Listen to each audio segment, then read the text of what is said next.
We taped PFTPM earlier today. I guess this technically then becomes PFTPM PS because after we concluded our late afternoon session regarding, among other things, the situation in Washington, the Washington Post article finally has been published, and it identifies 15 former female employees who claim that they were sexually harassed during their time with the franchise. Now, only one of them is named. The other 14 have decided not to allow their names to be published because of non-disclosure agreements that were signed that expressly threaten potential litigation if they talk about things that happened while they worked for the team. Now, to know more about what exactly would have been alleged by them to the team, and therefore to allow us to know more about what maybe owner Daniel Snyder knew at the time these agreements were negotiated, we'd have to know more about the specifics of the agreements. It's possible these are just general severance agreements that these individuals signed without ever making specific detailed allegations that would have put Daniel Snyder on notice that he has a problem. But the portrait painted by this story reasonably would have put him on notice that he has a problem.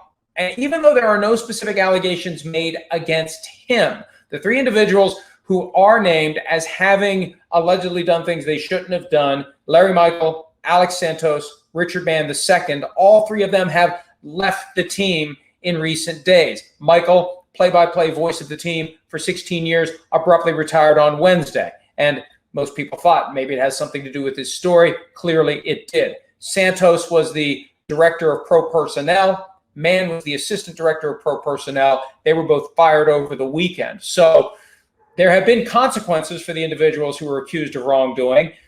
You can reasonably conclude that whatever investigation the team did allowed it to conclude that the individuals were responsible for the things they were accused of doing, but no accusations against Snyder, no accusations against Bruce Allen, the longtime president of the team, which makes this situation different for Snyder than it was in Carolina several years ago for Jerry Richardson, when the founder of the team had to abruptly sell the team after it came out that there were multiple non-disclosure agreements based upon allegations of misconduct, all of which trace back to him. In this case, there's nothing tracing back specifically to Snyder. But the problem is this: everything traces back to Snyder generally. He's not an absentee landlord like other owners who live in one city and own a team in a different city. He's there. He's present. This is his culture. This is his organization. He's been the owner for 21 years. If he's not aware of the things that are happening under his watch, then he's clueless. And see, in order to avoid significant scrutiny from the league office or his business partners who own the other 31 franchises, Snyder essentially has to characterize himself as being completely and totally clueless as to the things happening in his building. And that's going to be hard to pull off. The article creates the impression that this all began at the top. This atmosphere began at the top. How employees are treated. Specific allegation of Daniel Snyder berating a male employee. No allegation of sexual misconduct against a female employee, but comments made allegedly by Snyder that would then trickle down. Because, see, the person who runs the organization does indeed set the tone. And it's fair to infer that the tone that was set by Snyder was indeed copied, mimicked, perpetuated by the people working under him. And the bottom line is, if it was as prevalent as these 15 individuals would seem to suggest, Snyder surely knew, or at a minimum, should have known what was going on. So what happens moving forward?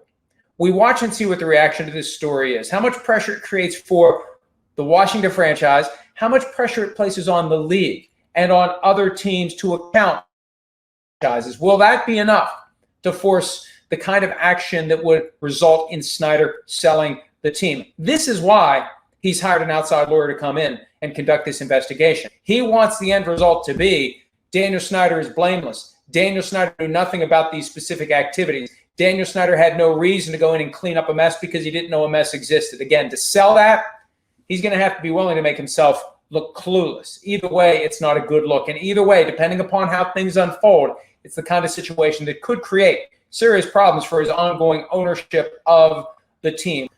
Dak Prescott, Cowboys quarterback, with comments to USA Today after it became clear that he would not have a long-term contract. He plays under the franchise tag this year. There was a tweet from his brother yesterday suggesting frustration on the part of the family, and maybe an idea that Dak Prescott is not going to be with the Cowboys for very long. Prescott said, I'm a Cowboy and couldn't be happier. Well, he's a Cowboy now. He's a Cowboy this year. It's determined for 2020.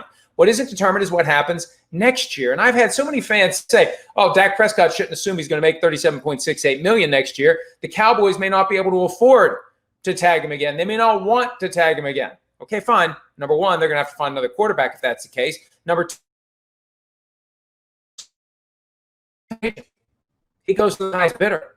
See, he's a winner here either way. He's getting $31.4 million for this year. He still makes a decent amount of money, and by decent, I mean in the seven figures off the field in endorsements. He's got the money to buy an insurance policy that protects him against a catastrophic injury that would take away that big pile of guaranteed money he's eventually going to get. Okay, fine. Next year, the Cowboys either pay him $37.68 million, or they sign him to a long-term contract, or they let him walk away in free agency, and he becomes the new Kirk Cousins, who signs a 3-year, $110 million contract or something like that on the open market. It's good for him either way. Setting aside everything beyond 2020, the guy's getting $31.4 million this year. What's he got to be upset about? So uncertainty as to the future, but no uncertainty as to 2020, at least as it relates to who the quarterback will be for the Cowboys. We don't know whether or not they're going to play any games, but we do know that if they ultimately suit up and go, it will be Dak Prescott at quarterback all season long. We also know that Ezekiel Elliott will continue to be the starting running back of the Dallas Cowboys. Last year, he held out for most, if not all, of training camp and into the preseason to get the contract that he deserved based upon his first 3 years in the NFL. And now he's salty. And see, there's a lot of salty players right now between preseason rankings and Madden ratings. You know, the Madden ratings are generally worthless, except for the fact that they piss guys off and they give guys motivation. Kyler Murray's salty about his. Le'Veon Bell's salty about his. Well, Zeke is salty about something. He said, there are a lot of great backs in this league, but I don't understand why the media has to talk down on my game just to uplift other backs. We are all talented football players and can ball. Check the stats. Since I entered this league, I have dominated year in and year out. Put some respect on my name. Women lie, men lie. The stats don't. Go do your homework. Almost 1,800 scrimmage yards and 14 touchdowns with no training camp, and now I'm not the same back. I do appreciate the standard you guys hold me to, though, but I promise you no one holds me to a higher standard than myself. And he's right. He had a great year last year. He just wasn't the guy that he was his first 3 seasons. Something Sims spotted early in the year, and it lasted all year long. When he would get through to the second level, he didn't have that same explosion where he ran away from everybody. That 10-yard run didn't become a 50-yard run. So he still had a great year, but it could have been better.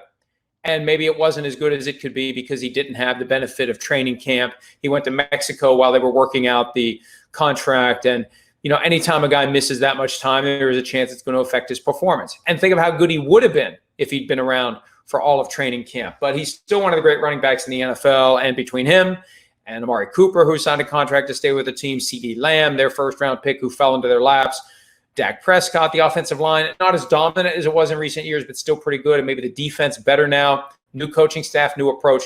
Cowboys can end up being pretty good this year, again, if they end up playing any games at all. And here's hoping that they play all of their games, all 16, not 12, not 10, not 9, all 16, postseason maybe for the Cowboys, and we'll see how it all plays out. All right, we do know that this will be a different season in a lot of respects. If they do get all the regular season games in, there will be no fans at training camp. Teams had started to announce one by one that they won't have fans at training camp. And as every team did it, it was news. And I kind of took a step back, and we had a little session with the PFT writers. And I said, hey, folks, I don't really think this is news. I think it's already been decided there won't be fans at training camp. I checked with the league, and the league said, you're correct. No fans at training camp. All the teams can do this year, they can have up to 2 events at their stadium if local and state law allows it, and if they can otherwise conduct the thing in compliance with NFL procedures and protocols. That's it. 2 events at the stadium. Wherever you have your training camp, you're not going to have fans there this year, period. It's not going to happen for any team. Even if you're a team where you're in a location that has a drop in the COVID-19 cases and everything's fine and people wear their masks and they socially distance, there's going to be no fans at training camp anywhere.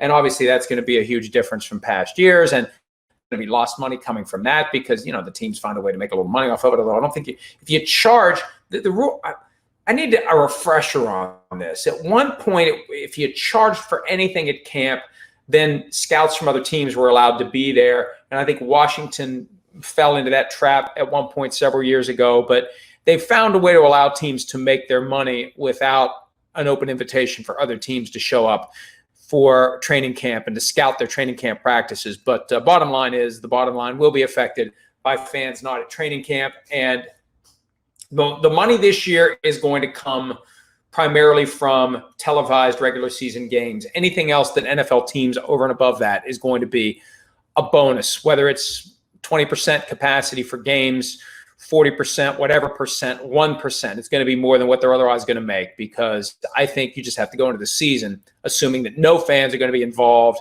And even if you can do these two events with fans present, how many teams are really going to be able to pull that off, given where the pandemic currently is? And really, how many fans of teams are going to want to show up for something like that in places where the virus currently is running roughshod Sims. We're going to be ready for all the Sims-isms to return when we start PFT Live up again next week. All right, there's been some reporting that the NFL and the NFL Players Association are at odds over whether or not players who test positive for the virus will be on injured reserve or the non-football illness list. Now, the non-football illness list, if you put a player on that during the season, they're done for the year, and they potentially, if the team chooses not to pay them, don't get another penny.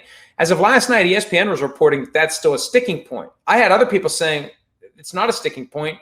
We have a deal on what it's going to be. My understanding, and this is all subject to league approval, but the deal between the league and the union will allow players to be placed on a short-term COVID-19 IR list. And then they come off of that list and go back to the roster. And while they are on that list, they will be replaced on the roster by someone else. The goal is to ensure that you have as many healthy bodies as possible. You have maximum flexibility. Now, the way it was explained to me, 3 weeks on the COVID-19 list, then you can return to practice. And once you get to the point where you can return to practice, you've got a 3-week window to get back to the active roster. At the end of that 3 weeks, it's either active roster, injured reserve, or injury settlement, and the player leaves the team. I've heard some concerns from the player's perspective about why do you have to be shut down for 3 weeks on the front end? What if you're asymptomatic? What if within 5 days you can generate 2 negative tests? Why should you be kept off of the roster for 3 whole weeks simply because you tested positive and you have no symptoms? So there may be some lingering push and pull on the contours of the COVID-19 IR list. And frankly, if you're the team, why do you want to have your guys set aside for a minimum of 3 weeks? That doesn't make any sense if there is a way they can get back sooner than that. But that's where it currently stands. We'll see how that plays out. But the teams are not going to do anything to have rules that are so rigid that the players get screwed, because it's not their fault if they test positive. And you're never going to be able to prove that it didn't happen at work. So the players get paid whatever the final rules are. And the final rules will encourage the ability for teams to have as many players available as possible. You want to be able to withstand an outbreak. You want to be able to plug in other players. And you don't want a situation where your players who have tested positive are still taking up roster spots that could be devoted to players who are negative for the virus and who could come in even if they're only there for a couple of weeks. And I think we'll also see some flexibility on the moves that are made on the practice squad. Already for this year, you can move guys, 2 of them, up and down without passing them through waivers. I suspect that maybe more guys from the practice squad will be eligible to go up to the active roster and then back down in the event of a COVID-19 positive designation without passing through waivers and giving another team a chance to pounce on a guy who goes from the active roster back to the practice squad. So, look, they get this all figured out if they want training camp to open. A lot of people are saying it really doesn't make sense to open training camp right now, especially in the cities that are in the midst of the greatest rate of increased cases, like Houston, like Dallas, like Miami, like LA. Whatever the final decision, we are at the point where decisions need to be made. And I'd say by this time tomorrow, when we do Friday's PFTPM, we should be at a point where we have a pretty good idea of what the rules are and what the rules aren't. So teams either will or won't be proceeding with training camp. And I will not be surprised if the end result is they decide to get rid of the preseason and bump everything back a couple of weeks and give everyone a chance to really prepare for what's to come. Because once they're there, they're there. You don't want to start it up and then shut it down. You want to wait until the point where you're confident you can get it rolling and it's going to work right. And if you rush, and this was the sentiment that J.J. Watt shared with us last week, if you rush when you shouldn't, you may have the season collapse when it otherwise. We'll see how it all plays out. We're hoping for football season. Again, addressing the various hurdles the NFL faces does not in any way mean we are rooting against it. Why in the hell, and I almost said a word stronger than hell, would we root against it? We want football. We can't wait for football, and hopefully football will find a way to coexist with a pandemic that has gotten worse instead of better, because there are too many stupid, selfish people out there who have failed to take this seriously, who have failed to do what they need to do. And those are going to be the people, as I said yesterday, who are complaining the most if there's no football. Let's all resolve to do what we need to do. Let's wear a mask. Let's stay home when we need to. Let's find a way to do the things that need to be done in the safest way possible. And let's hope that it's not too late to salvage football season. Check us out around the clock at ProFootballTalk.com. Again, the Washington story apparently coming tonight. We'll be all over it if it happens, and we'll be back tomorrow for another edition of PFTPM. Everybody enjoy your day, and we'll talk to you on Friday. Hi, I'm Mike Tirico, and thanks for watching. Make sure to hit subscribe for the latest news and highlights from NBC Sports.